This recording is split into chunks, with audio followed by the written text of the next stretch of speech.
नमस्कार दोस्तों, स्वागत है आप सभी लोगों का स्टॉक मार्केट का नॉलेज में। स्टॉक मार्केट का नॉलेज जितना भी आपके पास हो सर वो कम ही होता है। कंटिन्यू रहना चाहिए सर, कंटिन्यू लर्निंग होना चाहिए, तो ही आप लोगों को कुछ बड़ा बेनिफिट हो सकता है सर यहाँ पर। तो आज का वीडियो बहुत ज़्यादा इंपॉर्टेंट होने वाला है क्योंकि आज मैं अपने बारे में बताने जा रहा हूँ यहाँ पर। इसलिए मैं आप लोगों को डिस्क्लेमर दिखा रहा हूँ यहाँ पर कि consult your financial advisor before buying और selling anything. Do not try to copy, otherwise I may bear the loss but you can't, right? I may bear the loss, मैं लॉस बेयर कर सकता हूँ लेकिन मे बी आप लोग loss bear नहीं कर सकते। तो प्लीज़ ट्राई टू अंडरस्टैंड, इतना ही मैं आपको बोलूँगा। कॉपी करने की कोशिश ना कीजिएगा। हो सकता है कि सर आप लोग फंस जाओ या कुछ भी हो जाए। हो सकता है कल के डेट पे मैं अपना पोजीशन बदल दूँ, चेंज कर दूँ, अपना स्ट्रैटेजी बदल दूँ, कुछ भी है कि नहीं। तो जैसे कि मैंने आप लोगों को बोला था कि स्टॉक मार्केट के नॉलेज में मैं जो भी करूँगा वो आप लोगों को बताता हुआ नज़र आऊँगा। Then only we will learn and move forward together. ठीक है, तो जितने लोगों ने अभी भी चैनल को सब्सक्राइब नहीं किया है, डू सब्सक्राइब। अभी भी मैं आप लोगों को रिक्वेस्ट करूँगा, जाइए और जाकर चैनल को सब्सक्राइब कीजिए। और बहुत सारे लोग कंजूस करते हैं यार, कंजूसी करते हैं लोग। लाइक करने में क्या कंजूसी समझ में नहीं आता। अगर लोगों को बोल दिया जाए देश को संभाल लो या किसी को मदद कर दो तब तो लाठी मार देंगे लोग। मतलब लाइक करने में इतना कंजूसी। मैं लाइक करने नहीं बोल रहा हूँ, लाइक मत करो, लाइक मत, डिसलाइक कर दो यार। तुम्हें वीडियो ख़राब लगा मतलब दिल खोल के डिसलाइक करो, लेकिन वो भी लोगों को करने नहीं आता।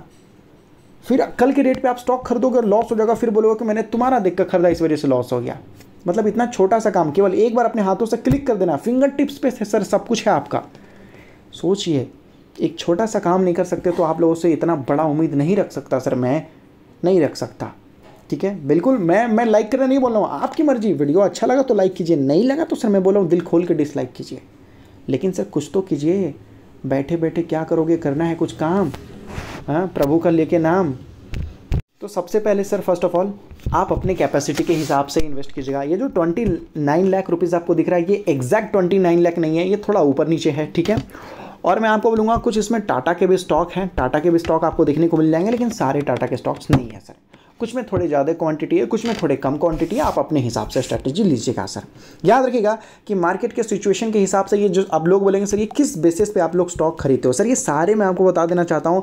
मैं लर्न करता हूँ, समझता हूँ, कंपनियों को स्टडी करता हूँ, देखता हूँ, उसके बाद सर जाकर मैं किसी चीज़ को खरीदने की हिम्मत जुटा पाता हूँ।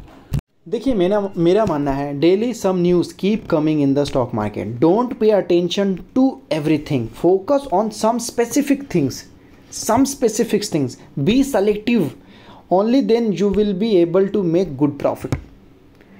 If you are focusing everything then you will won't be understand that which one is good, even this is good, that is good, this is good, that is good, means which one will give more profit.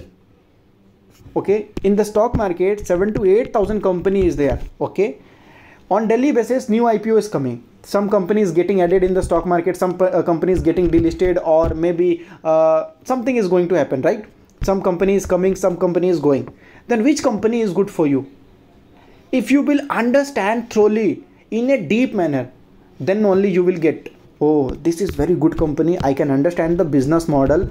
Oh, and see, यहाँ पर बहुत सारे लोग बोलते हैं sir मैं educated नहीं हूँ, मैं उतना ज़्यादा पढ़ा लिखा नहीं हूँ। सर मैं आपको बता देना चाहता हूँ, स्टॉक मार्केट में जो PhD करते हैं ना सर, स्टॉक मार्केट में जो PhD करते हैं ना, जो लोग बहुत मतलब पढ़े लिखे रहते हैं सर, उनकी डिग्री भी सर स्टॉक मार्केट में 10th फेल हो जाता है। आप समझ लो जितना पैसा सर 10th फेल वाले कमा लेते हैं ना सर, यहाँ पर 10th फेल मैं आपको बोला हूँ, पासिंग भी नहीं है सर, उतना ही पैसा सर ये जो PhD किए हुए रहते हैं ना वो लोग कमा पाते हैं सर। सेम लेवल है, इक्वल है। क्यों? क्योंकि सर स्टॉक मार्केट एक अलग ही टाइप का टैलेंट है सर, यहाँ पर एक अलग ही टाइप का टैलेंट है सर। यहाँ पर आपका डिग्री, एजुकेशन कुछ भी मैटर नहीं करता, केवल बिजनेस मॉडल मैटर करता है सर। याद रखें, एक गरीब आदमी भी और जिसके पास मैं आपको बोलूँगा ज़्यादा पैसा नहीं है, वो भी बिजनेस करके सर कमा लेता है। क्यों? क्योंकि सर उस इंसान के अंदर बिजनेस माइंड है। और जो सर PhD करके आता है सर, फाइनली वो बोलता है सर मुझे एक अच्छा जॉब चाहिए, मल्टीनेशनल कंपनी में मुझे एक अच्छा जॉब चाहिए सर। तो मैं आपको यही बोलूँगा, सब कुछ सर अंडरस्टैंडिंग है, सब कुछ अंडरस्टैंडिंग है। ओके, तो यहाँ पर मैं आपको दिखाने जा रहा हूँ सर। ठीक है, यहाँ पर मैं आपको दिखाने जा रहा हूँ। यहाँ पर आप देख सकते हो ये सारी चीज़ें हैं, कंपनियों का नाम यहाँ पर आपको देखने को मिल जाएगा। फिर यहाँ पर आपको देखने को मिल जाएगा इंस्ट्रूमेंट। ठीक है, यहाँ पर आपको बताया जाएगा कि लगभग जो है हैवेल्स, टीसीएस, तेजस नेटवर्क, ओरिएंटल होटल आपको देखने को मिल जाएगा, ठीक है। ट्राइडेंट आपको देखने को मिल जाएगा। बाय और सेल में सर क्या किया गया है, बाय किया गया है, ठीक है, सभी कुछ बाय किया गया है। ये क्वांटिटी आपको बताया जा रहा, क्वांटिटी है, ये एवरेज प्राइस है, ठीक है। और यहाँ पर देख सकते हो एलटीपी भी आपको बताया जा रहा। तो आप चाहो तो सर मतलब जो है कि क्या बोलते हैं कि ये कर सकते हो, क्या बोलते हैं कि हाँ आप मल्टीप्लाई करके सर आप अपना एवरेज प्राइस निकाल सकते हो, कोई दिक्कत नहीं है। क्वांटिटी और एवरेज प्राइस है उस हिसाब से आप निकाल सकते हो। पहला सर जो यहाँ पर देखोगे हैवेल्स की बात करते हैं। हैवेल्स में तो इसको सर ख़रीदा गया है 546 क्वांटिटी ख़रीदा गया है, ठीक है। 546 क्वांटिटी ख़रीदा गया है, इंटू करेंगे 1831 से, कितना 1831, यहाँ देख सकते हो 1831, यहाँ पर 999 मतलब समथिंग 9,99,000 अराउंड 10 लाख आप समझ लीजिए, 10 लाख का इन्वेस्टमेंट किया गया है सर, ठीक है। फिर दूसरा देखेंगे टीसीएस की बात करेंगे।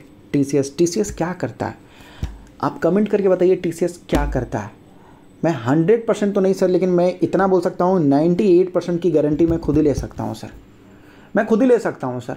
आप लोगों को नहीं पता होगा टीसीएस क्या करता है, लोग इतना ही बोलेंगे टीसीएस तो आईटी कंपनी है। अच्छा, टीसीएस ड्रग्स बनाती है ये आप लोगों को पता है? नहीं, तो आईटी कंपनी है, पता ही नहीं है सर बिजनेस मॉडल उनका क्या करता है नहीं करता, क्या करती है, बस आईटी कंपनी है। अच्छा आईटी कंपनी है क्या, what do you mean by IT company? Problem यही है सर, मैंने आपको क्या बोला सर, बिजनेस मॉडल समझ में आ रहा है तो आप पूरी कंपनी को खरीद लो, किडनी बेच दो, फेफड़ा बेच दो, लंग्स बेच दो, सब बेच दो सर, अपना घर बेच दो, सब बेच दो, खरीद दो।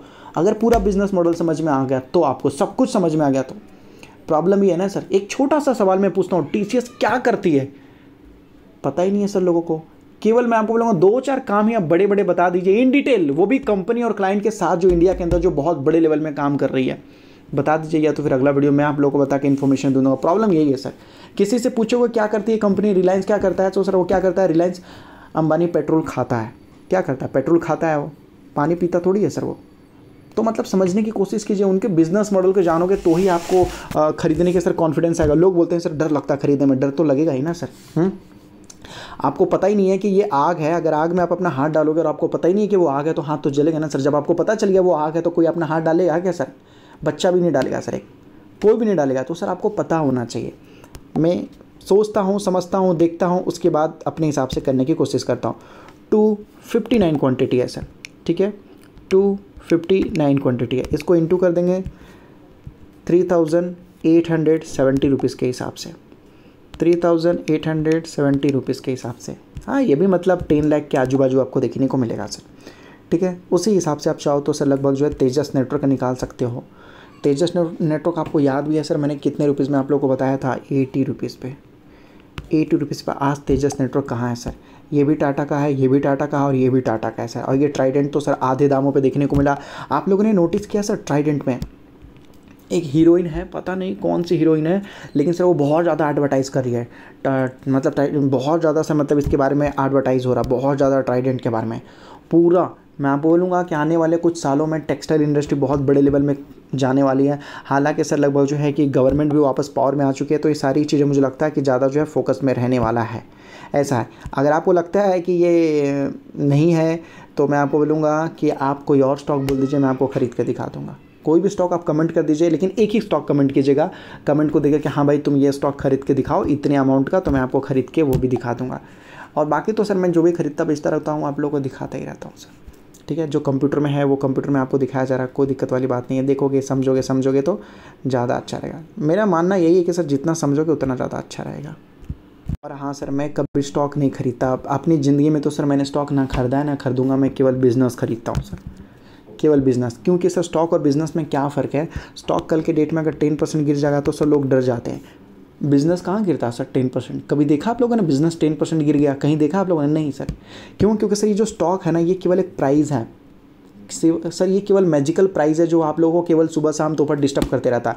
लोगों को लगता है कि सर स्टॉक का प्राइस 100 रुपये है ना सर, और ये कल की डेट में 200 हो जाएगा ना, तो ये तो डबल हो गया। ओह माय गॉड, गजब, स्टॉक डबल हो गया। अच्छा, स्टॉक डबल हो गया और बिज़नेस डबल हुआ ही नहीं, स्टॉक डबल हो गया। इसका मतलब सर ज़रूर कुछ ना कुछ झोल है। कल के डेट में आप फिर फ्रॉड में फंस जाओगे तो दिक्कत वाली बात हो जाएगी। Try to understand as much as possible only business model. Okay, fair value, intrinsic value, what kind of product they are making, who is the customer of that company, and whether company is working in India or in export market, how much company is focusing on export market, what is capex of the company in near term, in future terms, everything about company. Sir मुझे केवल company से मतलब है, उनके price से तो मुझे मतलब ही नहीं है सर. मुझे सर 100 रुपये का स्टॉक अगर मुझे 150 में मिला ना तो सर मैं कूद के खरीदूंगा, कूद कर खरीदूंगा. मैं बोलूँगा ये 100 रुपये चला ना, मैं 50 रुपीज़ एक्स्ट्रा दूंगा लेकिन मैं खरीदूंगा. और लोग क्या बोलेंगे, यार ये तो हाई है. सर मैं आपको बोलूँगा एक 30 साल का आदमी, एक मान लेते हैं एक 10 साल का बच्चा है, एक 10 साल का बच्चा है और एक मान लेते हैं एक आदमी 30 साल का है. सर दोनों में से कौन बड़ा है आप बताइए. दोनों में से सर एज हाई किसका है. लोग बोलेंगे सर ये तो 10 ईयर का है, ये तो छोटा हो गया. ये 30 ईयर्स का है, 30 ईयर्स का जो एज हो गया वो तो हाई हो गया. इन दोनों में सर किसका एज हाई है आप लोग बता दीजिए. एक सिंपल क्वेश्चन मैं पूछूंगा और आप लोग समझ जाओ कि आप स्टॉक मार्केट के लायक हो या नहीं हो. आपको 10% भी नॉलेज है, मैं आपको बोलूँगा मुझे तो सर स्टॉक मार्केट के बारे में मान लीजिए 0.5%, वो भी सर नेगेटिव 0.5 में मान लो. अगर आपको 10% भी स्टॉक मार्केट के बारे में आता है तो चलिए एक सवाल का जवाब दे दीजिए. ये 10 साल का बच्चा है सर, एज मैं आपको बोल रहा हूँ, और ये 30 साल का है. ये दोनों में सर एज किसका हाई है, बस यही बता दो. सर मैं आपको बोल रहा हूँ इतना छोटा सा सवाल का जवाब देने के लिए ना कम से कम हजार लोगों की टीम तैयार करनी होगी, वो भी PhD वालों के. सर लोग बोलेंगे सर ये 30 साल का जो है वो हाई है. बहुत सिंपल है सर, कहने का मतलब है ये जो 30 साल का जिसका एज है वो हाई है और ये 10 साल का है, ये सर इसका एज हाई नहीं है. लोग बोलेंगे हाँ बिल्कुल. तो सर इस हिसाब से तो जितने भी 30 साल के एज वाले लोग हैं उनको मर जाना चाहिए. पूछे क्यों, क्योंकि सर ये हाई है ना. हाई मतलब क्या सर, क्या 30 साल के बाद क्या 31 साल लोग नहीं जीते हैं सर, 32 साल लोग नहीं जीते हैं, 33 साल लोग नहीं जीते हैं सर, क्या 40 ईयर्स लोग नहीं जीते हैं, 50 ईयर्स लोग नहीं जीते हैं, 100 ईयर्स लोग नहीं जीते हैं ना सर. फिर what do you mean by high and low, क्या होता है सर हाई एंड लो. सब बिजनेस मॉडल होता है सर. बात समझ में आया ना. इसका मतलब ये तो नहीं सर जिसका एज 30 है या 40 है. अब लोग बोलेंगे सर 40 वाला बहुत हाई है, तो क्या 40 के बाद सर उनको सुसाइड कर लेना चाहिए, क्या जॉब छोड़ देना चाहिए, क्या कमाना छोड़ देना चाहिए, क्या वो एक्सपायर हो गया. नहीं सर, 40 ईयर्स के बाद भी तो सर 41 ईयर वाले लोग जीते हैं ना, 42 ईयर वाले, 45. मतलब कभी ये मत सोचिएगा कि हाई है और लो है. याद रखिएगा कि 10 साल के उम्र वाले लोग भी सर बहुत सारे डिफ़िकल्टी बीमारियों के साथ मतलब ये करते हैं सर, तकलीफ में फंसे हुए रहते हैं. ये सब से आपको क्या सीखने को मिलता है सर, एज मैटर नहीं करता है. भले ही 10 साल का हो या 20 साल का हो या 30 साल का हो या 40 साल का हो, सर एज मैटर नहीं करता है. बहुत सारे लोग देखोगे 10 साल की उम्र में ही बहुत सारे बीमारियों के शिकार बन जाते हैं. बहुत सारे ऐसे भी लोग हैं सर जो लगभग 85 ईयर्स हो चुके हैं लेकिन वो सर एकदम ठीक ठाक है. तो ये नहीं बोल सकते कि 85 ईयर्स एज बहुत हाई है. 90 ईयर्स भी जीने वाले हैं सर. तो हाई एंड लो मत देखिए कि ये स्टॉक हाई है लो है. कुछ भी हाई एंड लो नहीं होता, केवल बिजनेस होता है और उसका मॉडल होता है. समझिए बिजनेस के बारे में अच्छा रहेगा. बहुत सारे लोग तो सर 20 ईयर्स के अंदर ही मतलब एक्सपायर हो जाते हैं. इसका मतलब ये थोड़ी सबको एक्सपायर हो जाना चाहिए, नहीं. इसी तरीके से सर बहुत सारे ऐसे स्टॉक होते हैं, बहुत सारे ऐसे कंपनियां होती है जो क्रैश हो जाती है, तो सर उसके बिजनेस में प्रॉब्लम है. हाई एंड लो मैटर नहीं करता वहाँ पर. बिजनेस मैं आपको बोलूँगा इनफाइनाइट है सर, पढ़ता रहेगा, चलता रहेगा. तो स्टॉक मार्केट का नॉलेज के साथ जुड़े रहिए, सीखते रहिए, समझते रहिए. ये जो मैंने आप लोगों को बताया, एज वाला जो मैंने आपको एग्जांपल बताया, कैसा लगा सीखने में कमेंट करके बताइए, ठीक है. उसी तरीके से स्टॉक मार्केट में भी कोई भी स्टॉक हाई नहीं होता सर, हाई नहीं होता. लोग बोलते हैं सर स्टॉक, तो सर इसीलिए तो मैं बोल रहा हूँ स्टॉक क्यों पकड़ रहे हो, उसका बिजनेस पकड़ो, है कि नहीं. ऐसा होता है सर. अब मान लीजिए सर TCS का बिल्डिंग है, मान लेते हैं 10th फ्लोर का. आप क्या बोलेंगे, TCS कंपनी बहुत हाई है. क्यों, क्योंकि TCS का बिल्डिंग सबसे लंबा है, इस वजह से उसका बिजनेस मॉडल बहुत लंबा है सर. जो इंसान बहुत लंबा होता है इसका मतलब ये नहीं सर वो बहुत ज़्यादा टैलेंटेड हो. तो जिस स्टॉक का प्राइस सर बहुत ऊपर है ज़रूरी नहीं है कि वो स्टॉक अच्छा हो. ऐसा नहीं होता, ठीक है. कैसा लगा बताइएगा. आगे भी मैं आपके साथ शेयर करते रहूँगा, बहुत सारी चीज़ें बताते रहूँगा. बुरा लगा तो माफ़ कीजिएगा. हाथ जोड़ के माफ़ी मांगने के लिए भी मैं आप लोगों को तैयार हूँ सर, उसमें कोई बड़ी बात नहीं. आप सब लोग बड़े हो, सारे लोग मेरे से बड़े हैं, कोई दिक्कत नहीं है. और अगर आप डीमेट अकाउंट ओपन करना चाहते हैं तो एंजल में अपना डीमेट अकाउंट ओपन कर सकते हैं, बिल्कुल फ्री में. डिलीवरी चार्जेस फ्री में, केवल 20 रुपीज़ लगता है, वो भी इंट्राडे में, जो हर जगह लगता है, ठीक है. और सर टाटा IPL के साथ भी पार्टनरशिप है. और क्या चाहिए, क्या चाहिए सर. एंजल वन मतलब एकदम बेस्ट डीमेट अकाउंट है सर आपके लिए, वो भी फ्री में. फिर सोचना क्यों, डिस्क्रिप्शन में लिंक दिया गया है, जाइए और जाकर अभी अपना डीमेट अकाउंट ओपन कीजिए.